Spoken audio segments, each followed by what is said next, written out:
What if I told you that the smiling neighbor next door could turn into a monster overnight?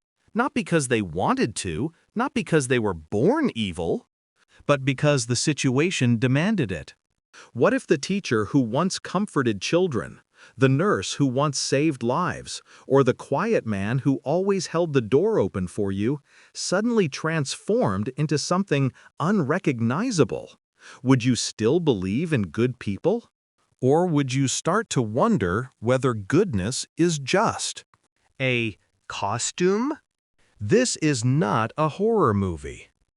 This is the psychology. This is the Lucifer Effect. The terrifying idea that ordinary, even kind human beings can transform into villains. And history has already proven it. Let me take you to 1971. Stanford University. A group of college boys, average students, signed up for a little role-play experiment. Some were assigned as guards, others as prisoners. No actual crimes, no real jail. Just a basement pretending to be one, but almost instantly. The masks slipped on too well.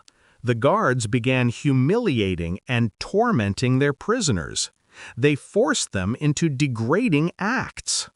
The prisoners, normal boys a week ago, were reduced to shaking, crying, breaking down completely. What was supposed to be a harmless 2-week study collapsed in 6 days. 6! That's all it took for ordinary people to lose themselves. And if you're thinking, well, I'd never do that. How adorable. That's what everyone believes. That's probably what those guards thought before they put on their shiny little uniforms. You don't know what kind of monster you can become until the right or wrong circumstances unlock it. The Lucifer Effect is the ugly truth that goodness is fragile, that good people are not some unbreakable category. They're just humans with limits. And when those limits are pushed, morality can shatter like glass. See, we love to believe that evil is something external, that villains are easy to spot, dictators with scars, criminals with mugshots, killers with deranged eyes. That's comforting, isn't it? Evil is out there, far away from your cozy little bubble. But the reality is much darker.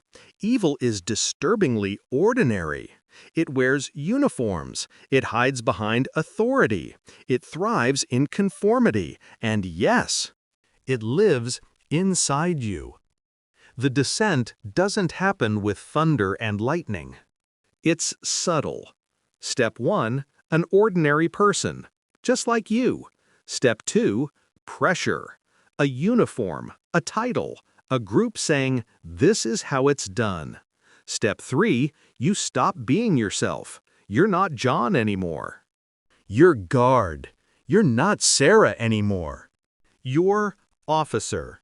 Step 4, you adapt. You obey. You cross lines you never thought possible because the role expects it.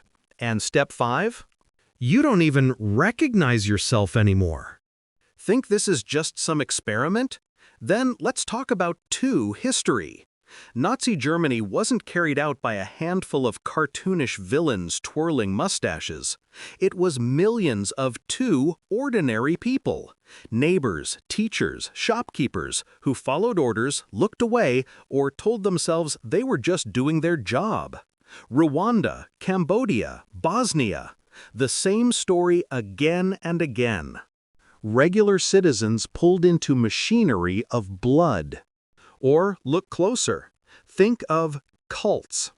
Jonestown in 1978, where over 900 people, mothers, fathers, children, drank poisoned punch because a single man told them to. These weren't maniacs. They were ordinary families who believed, obeyed, and died. Still feeling smug? Let's bring it to your world. The Internet. The comment sections, social media mobs, the same polite person who smiles in real life, can transform into a venomous troll online, spewing hate they'd never dare whisper in person. Why? Because anonymity is the new uniform.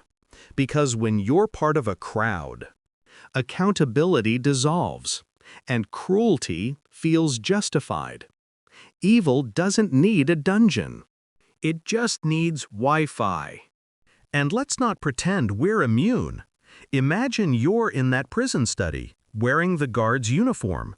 Everyone else is shouting, humiliating, punishing. You feel uneasy at first. But then a thought creeps in. Maybe this is okay. Maybe this is normal. Maybe this is what's expected of me. And once you think that way, you've already taken the first step. That's the Lucifer Effect. It's not about those bad people. It's about you, the hidden monster inside you, that waits for the right excuse. Because here's the real discomfort. Evil doesn't start with monsters. It starts with normal people who stop questioning. The manager who screams at workers because that's just how the system is. The student who joins the bully instead of standing up. The partner who controls under the excuse of love. The officer who says, "I was just following orders." Evil doesn't need a battlefield, it just needs a stage. And society provides plenty of stages. And here's the sarcastic part. You think you're different. You think you're special. But statistically speaking, you're not. You are wired like everyone else. Capable of kindness, sure, but also capable of cruelty if the right buttons are pressed. The Lucifer Effect isn't about monsters hiding in the shadows. It's about the monster you could become on a random Tuesday. If someone hands you power, or fear, or a reason. So the next time you smugly think, "I would never do that," remember, every ordinary person thought the same. Every soldier, every cult follower, every guard. And yet, when the uniform came, when the orders whispered, when the crowd cheered, they obeyed. They transformed. They became proof of the Lucifer Effect. And here's the part you won't like. The danger isn't in experiments or history books or crime documentaries. The danger is in everyday life, in how quickly we dehumanize someone who disagrees with us, in how fast we justify cruelty when we think they deserve it, in how easily we convince ourselves we're the good guys, while doing things we'd call evil in someone else's hands. So maybe the real question isn't why good people turn bad. Maybe it isn't even how. Maybe the real question is, how close are you to crossing that line? What would it take? One desperate moment? One uniform? One whisper of authority for you to discover the side of yourself you swear doesn't exist? You'll never know until it's too late.